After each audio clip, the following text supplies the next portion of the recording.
Hey guys, my name is Michael Nagdi. I am the host and the co-founder of the Prime Barrel. Today, we find ourselves in Newport, Kentucky. Newport is located just south of Cincinnati, right across the Ohio River, and is the northernmost point of Kentucky. Newport flies under the radar, but I'm blown away at its charm and its interesting history within the bourbon lore. Most importantly, it is a home to new Riff Distillery, one of the newest influential producers in the bourbon world. We're starting the day off by touring the West Newport campus, where their corporate offices are and where they do the majority of their barrel aging. I can't wait to get started. Let's go.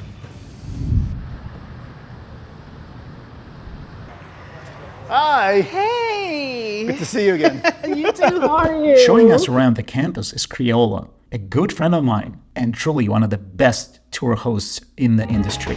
For everyone that doesn't know, my name is Criolla. I'm the head single barrel ambassador at our West Newport campus. This is the oldest part of Newport. Here we're in some pretty old buildings, and I'll kind of show you those as we go along and explain what they used to be. If you look, there were trolleys called the Green Line trolley system that used to go throughout northern Kentucky and into Cincinnati's Dixie Terminal. The Green Line eventually transformed into the Green Line bus. You could get to Chicago, Kansas City, Miami for 15 cents. Wow. So that was located here as well. Starting the tour, it's amazing how New Riff has taken a building that was so important to the infrastructure and growth of this region and has been able to repurpose it into a beautiful urban distillery that continues to provide economic growth and culture to this region. We will start through the warehouse and head our way back to the traditional rickhouse. One holds 18,000 barrels, and then the palletized warehouse holds 19,000.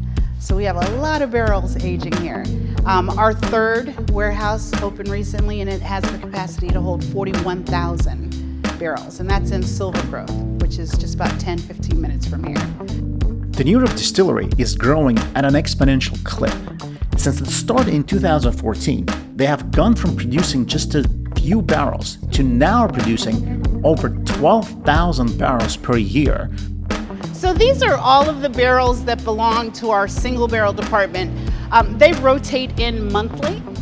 Each one of these has been aged at least 4 years. And what they're really trying to determine are two things. One, if it goes to our bottled and bond, which is a blend of about 18 to 20 barrels, or if they're coming over to our single barrel department. But the majority of them will go into either the bottled and bond or over to our single barrels. Outside of the 9-year-old that we're going to select today, which is the oldest barrel you ever produced within this program? The oldest that we've released to date of anything is a 6-year-old malted rye. Single barrels, yeah, it's a nice pour. Single barrels are 4 years or just a few months older. And here we are selecting a 9-year-old barrel of bourbon, 5 years older than anything that has ever been publicly offered from the company before. So this is the building that was built in 1899, and it was the machine shop. This was an addition that was put on specifically for the Green Line bus. Around 1942, you could see the bays would fit the buses, that beige high school brick kind of color to it. Each of these buildings are listed on the National Historical Registry for the state of Kentucky. Did not know that. And maybe one day we'll get them listed as landmarks. That would be really cool. Do you guys rotate the barrels? We don't. Okay. We don't. Once they're in, that's pretty much where they'll stay for at least 4 years. There's no temperature control either. When you go in, it still feels like the air conditioner might be on the first floor, and it's gotten as hot as 127 on the top floor. So, Heading into the warehouse, we're gonna go to the exact area where the barrels we will be selecting from today have been stored for the past 9 years. this is the third floor where your barrels have been aging. So some of the safety features, you'll see the black pipes that are going throughout the rickhouse. It's a targeted dry foam. And what it does, the sensors will shoot foam directly where it senses a fire versus dropping the water on this structure. Yeah. Have you had any fires? No. I'm like, knock on wood. You can have a fire surviving barrel. No, we don't want that. We don't want that. Hey, somebody has to ask the serious questions around here. As you are probably all aware, not only are we bottled in bond, but also non-chill filtered. So every barrel that we dump gets filtered here. We're not gonna add any water. It's not proofed. It's not, blended. It's exactly what you've tasted. That's how we like it. It would be a crime against humanity to add anything to that whiskey we picked. Let's take a break from drinking momentarily and pop in one of the local bars that has an amazing speakeasy lounge on the second floor called Wise Guys Lounge. An amazing bourbon selection, but more importantly, just as amazing knowledge of this area. So let's see what this area is famous for within the bourbon industry.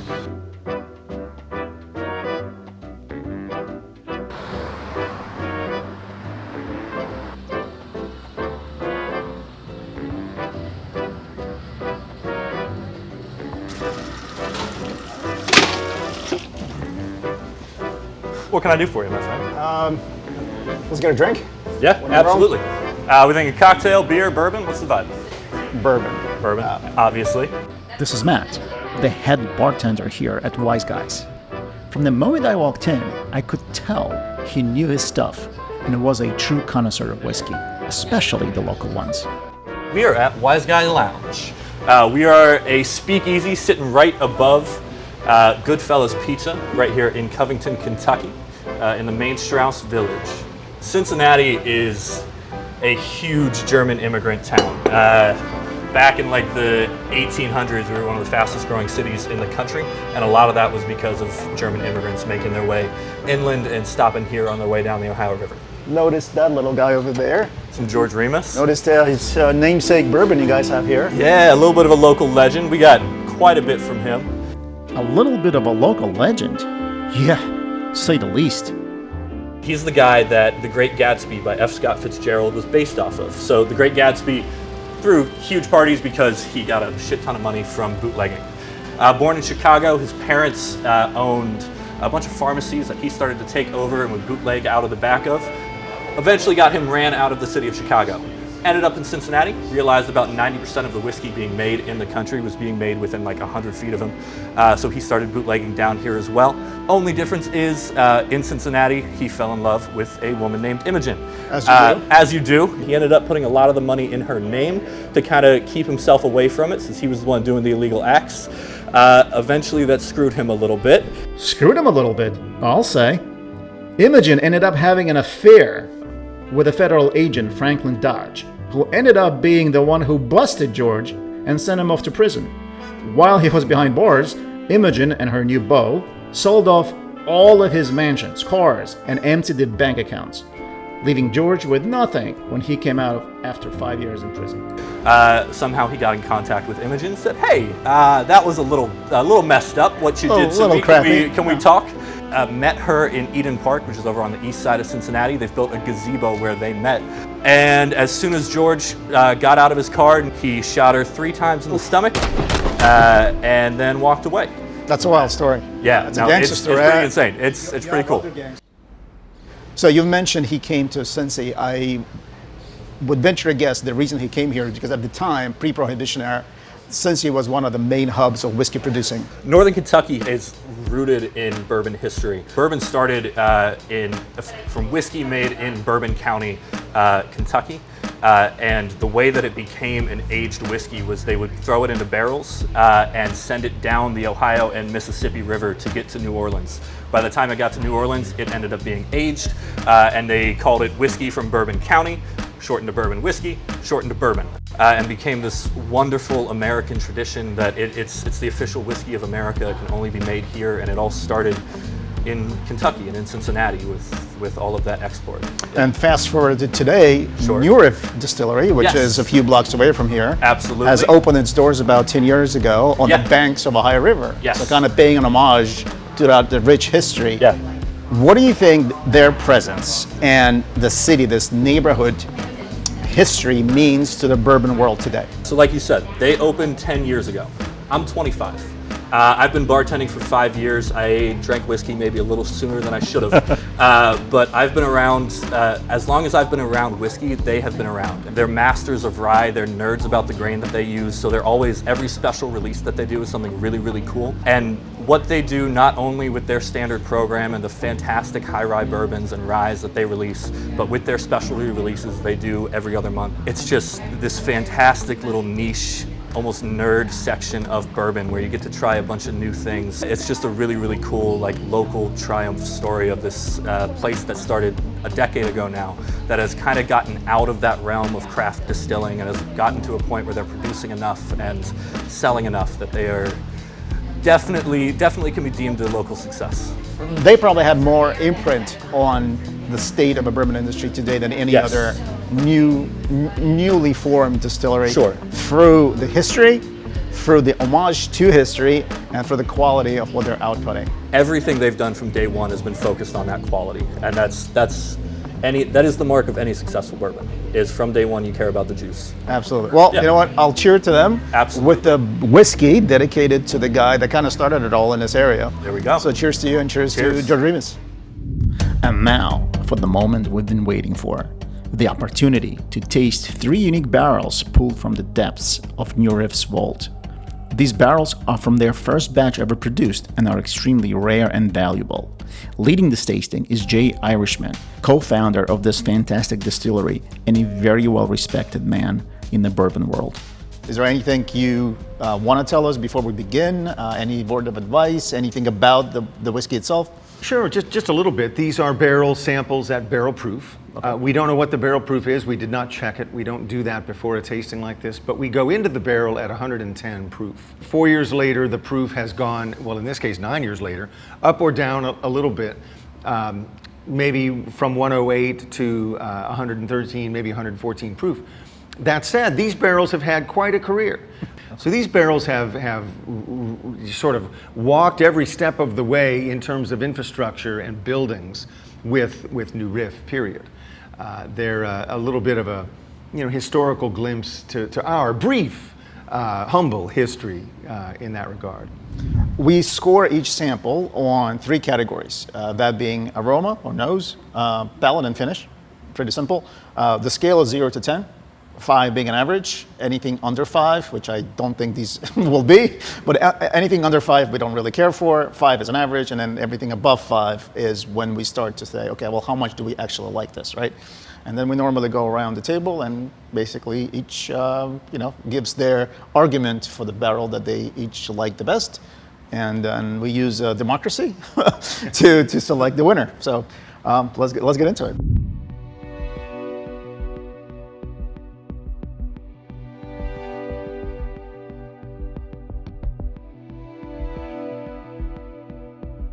Gary, you've been starting us off all along, so might as well not break the tradition.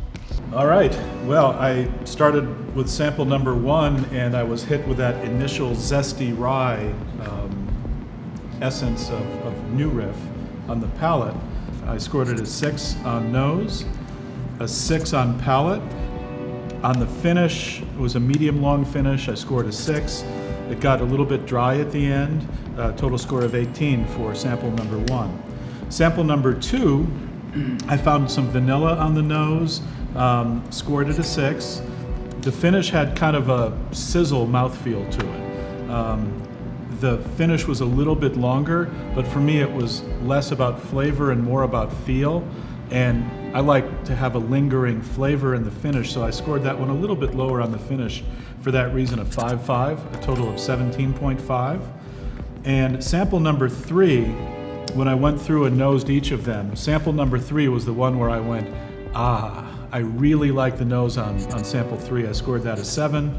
In the palate, I scored it a number 6. And on the finish, I scored a 6.5. I really like the finish. It was a little bit of maple sweetness to it, or maybe a not too sweet pecan pie.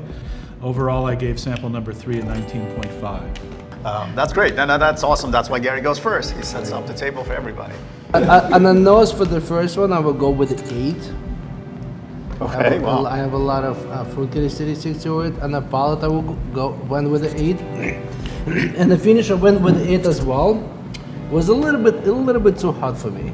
On number 2, the nose was 8 for me as well. The palate was 8, same as the first one, but finish I actually went with a 9. And what I like about the finish, the spice came out right after and went all the way back to my tongue. And that was something different and unusual, and that's something. Number 3, the nose probably was the best one, and I give 8.5. The palate, like again, very similar to 1 and 2, which is 8. Finish was 9. All right, Alan, you're number 3. Let's go. Let's start with number 1. The nose on it, I immediately got like the obvious brown sugar, deep molasses. I gave it a 6.5.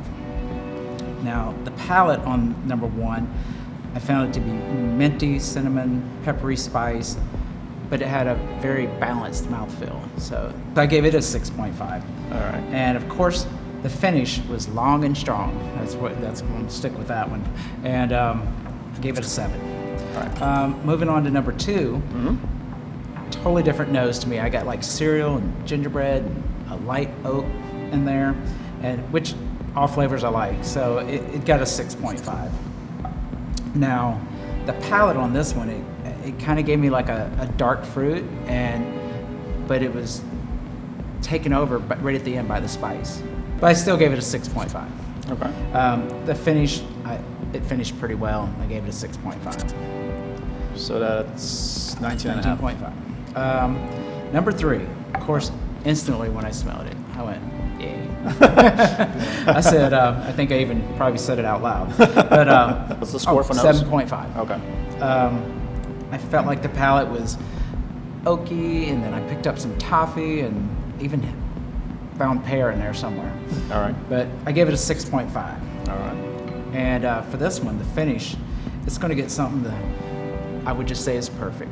Oh, wow. That is a high praise. I gave it a 7.5, and I said that's my choice. Total score 21.5. My favorite one was number 3. I mean, that's it has everything that I would want in whiskey. It has everything that I would think about when I think New Riff bourbon. This is a wonderful expression that barely anyone would be upset with. This is just great. So my vote would be number 3. Let's go to you. Let's reveal your. Number 3 is my top choice. It fires on all 3 dimensions to a very high level. It's amazing. I'm between 2 and 3. If I would pick one, I would take the nose from 3 and the rest of it from number 2. But you can't do that. I cannot do that. Unfortunately, I think number 2 probably would be my choice. But a very small margin. Based on the finish. Based on a finish. All right, Al, moment of truth. Well, Michael, it does look like you're in line with me. All right. Number 3. Okay. You mentioned the word perfect, which I don't hear you mentioning a lot. It's very rare. Okay. All right, gentlemen, you have picked a barrel which you call the prime barrel. What is your pick? We have picked the prime barrel. The prime barrel, Jay, is going to be number 3 by a score of 3-2. There you are. So that's barrel 0034. The 34th barrel we filled. you ever filled. And it's a fantastic barrel. It's damn near perfect. I mentioned that earlier. We never scored this high, just about ever. And your barrel is one of the first ones to have words like perfect mentioned in the same breath. We had 3 phenomenal barrels. When I got to the last one, number 3, as soon as I put my nose in it, I knew it was magical. Thank you. There you go. Thank you. Amazing, guys. Amazing. Cheers. Today was an amazing day. We got to learn a lot about Newport, Kentucky. We got to meet Matthew from Goodfellas, who told us a rich history of Newport, Kentucky and its place in bourbon and whiskey making. But more importantly, we got to select an amazing barrel from New Riff, a 9-year-old single barrel of bourbon from New Riff, one of the very first ones they laid down. It's an amazing adventure, and I can't wait for the next one.